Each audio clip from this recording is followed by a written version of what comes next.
Hey, author and horror news contributor William Burke back with another cult movie mashup. This week we've got two films that were produced the same year and adapted from the same book, yet they are polar opposites. So let's kick things off with the first film in Hammer's Carmilla Karnstein trilogy, 1970's The Vampire Lover.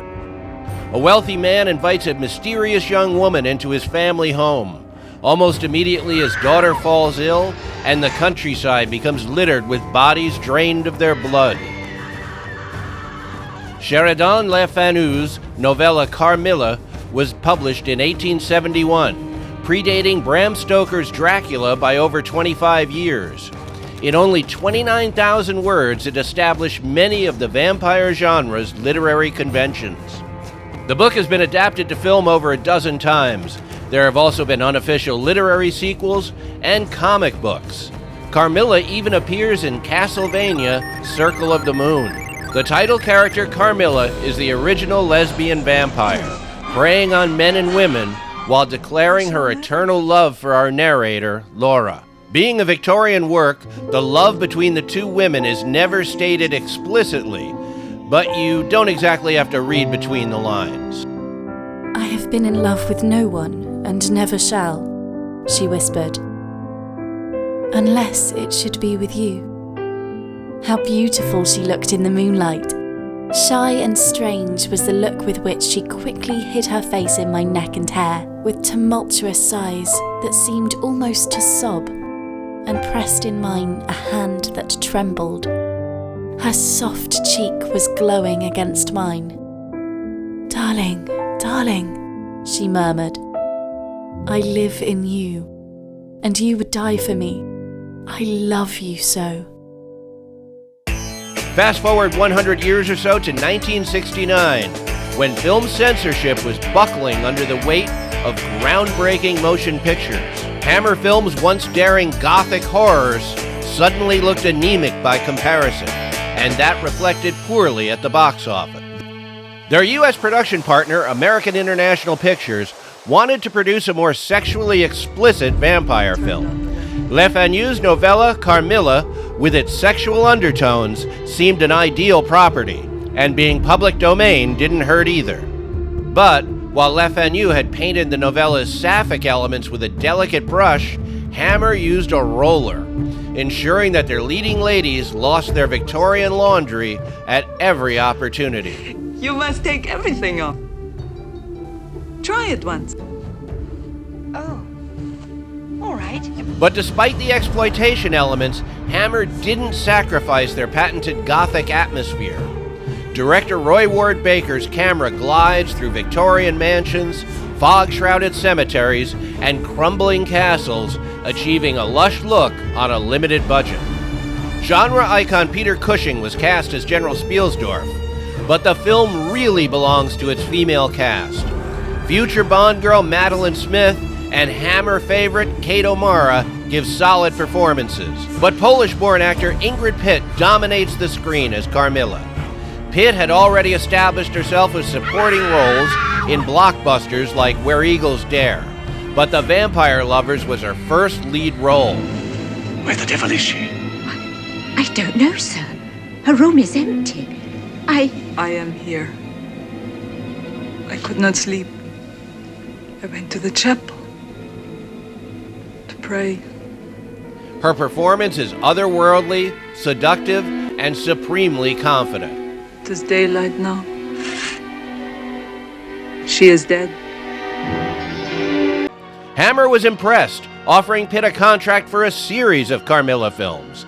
Pitt declined, but did accept the lead in 1971's Countess Dracula. The Vampire Lovers was a hit, inspiring Hammer to produce two more Carmilla-based films the following year. Warm blood. Lust for a Vampire is a hot mess, while Twins of Evil is quite entertaining, though Carmilla is reduced to a cameo. It also has one of cinema's greatest title drops. The devil has sent me.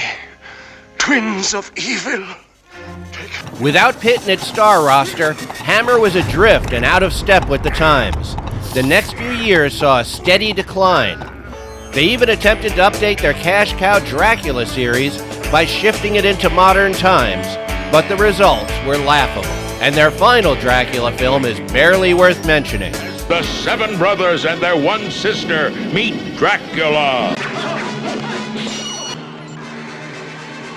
It's not even a good martial arts film. Ingrid Pitt continued acting, appearing in classics like The Wicker Man. She was also a published author of fiction and nonfiction. In 2009, she produced and narrated the powerful animated short Ingrid Pitt, Beyond the Forest, recalling her childhood liberation from a Nazi concentration camp. It's a beautiful and moving film. Sadly, Pitt never lived to see its completion, passing away in 2010. Did I mention that she also escaped from East Germany? She was a truly remarkable human being. Don't you wish some handsome young man would come into your life? No, neither do you, I hope. I'd like to see one. The Vampire Lovers isn't iconoclastic enough to be deemed a queer horror film, nor is it trashy enough to be considered a softcore skin flick. Director Roy Ward Baker kept the misogyny to a minimum, focusing on its compelling female characters. Carmilla isn't painted as a monster or as someone who takes pleasure in corrupting the innocent. Yes, she is a predator, killing both male and female victims who get in her way. But that's only because she desperately wants to spend eternity with Emma. I want you to love me for all your life. Even for vampires, the heart wants what the heart wants. Until someone drives a stake through it. And for more horror thrills, check out my novels, Dominant Species, Primeval Waters, and Scorpius Rex, available on Amazon. This is a silly book. But it's a lovely story.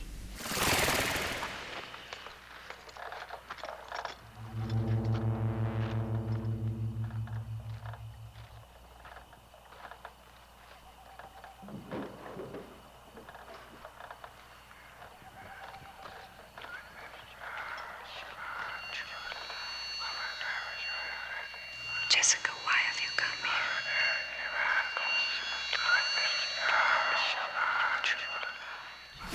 Our second feature also embraces the source novel Carmilla, but tosses aside all of Hammer's gore and nudity while worming its way under your skin. So here we go with one of Stephen King's favorite horror films. It's 1971's Let's Scare Jessica to Death.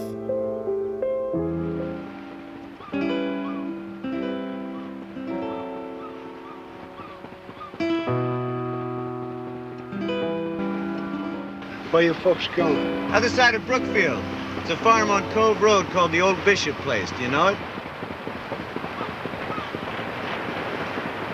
Yes, I do. Well, we'll be on the other side very soon. Jessica, slowly recovering from a nervous breakdown, moves to a remote farmhouse, only to discover a young woman already dwelling there. Terrifying events unfold, casting doubt on Jessica's fragile sanity.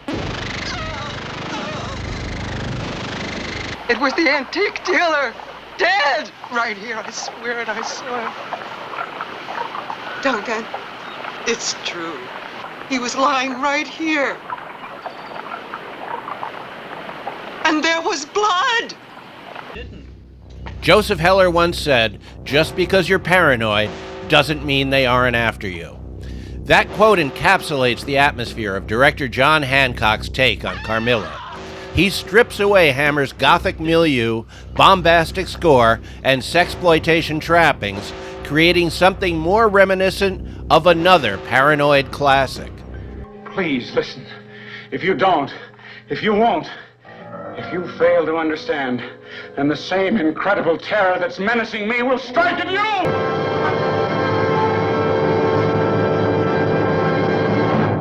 It's difficult to synopsize Jessica without compromising your viewing experience, so I'll focus on the elements that make it so compelling.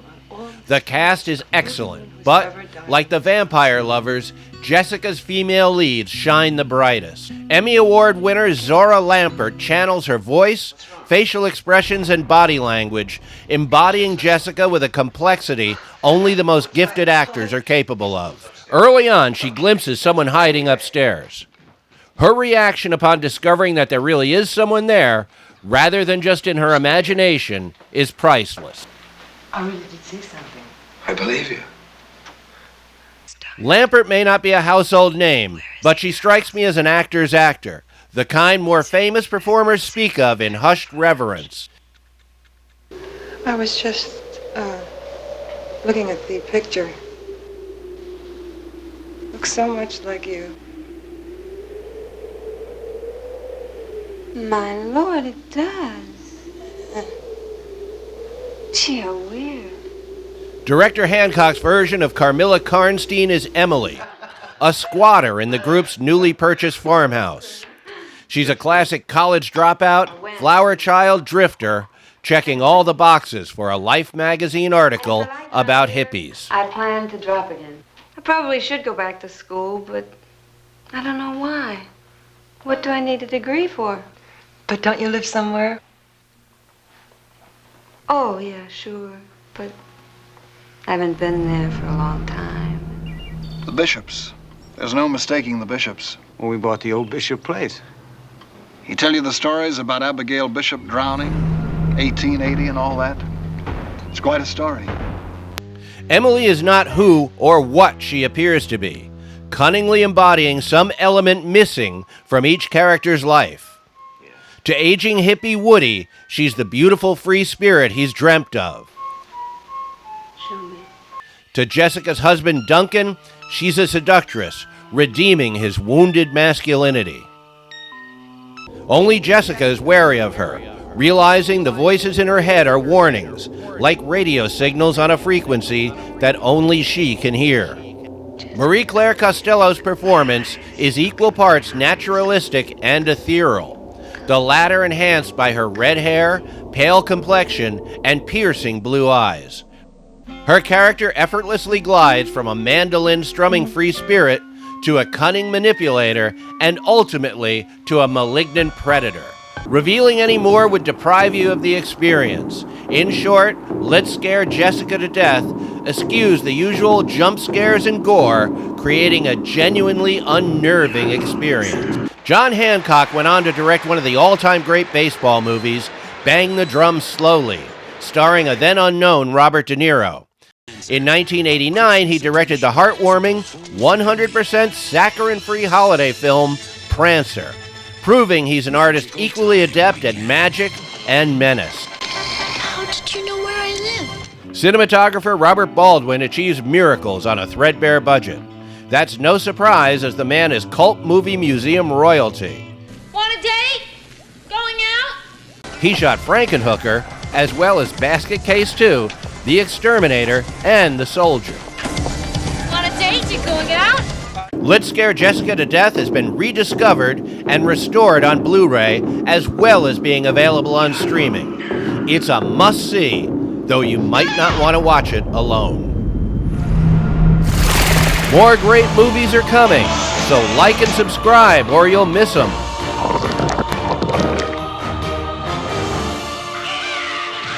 Some of the most memorable horror films ever made have been adapted from great novels. And if you're looking for a great novel, check out my books.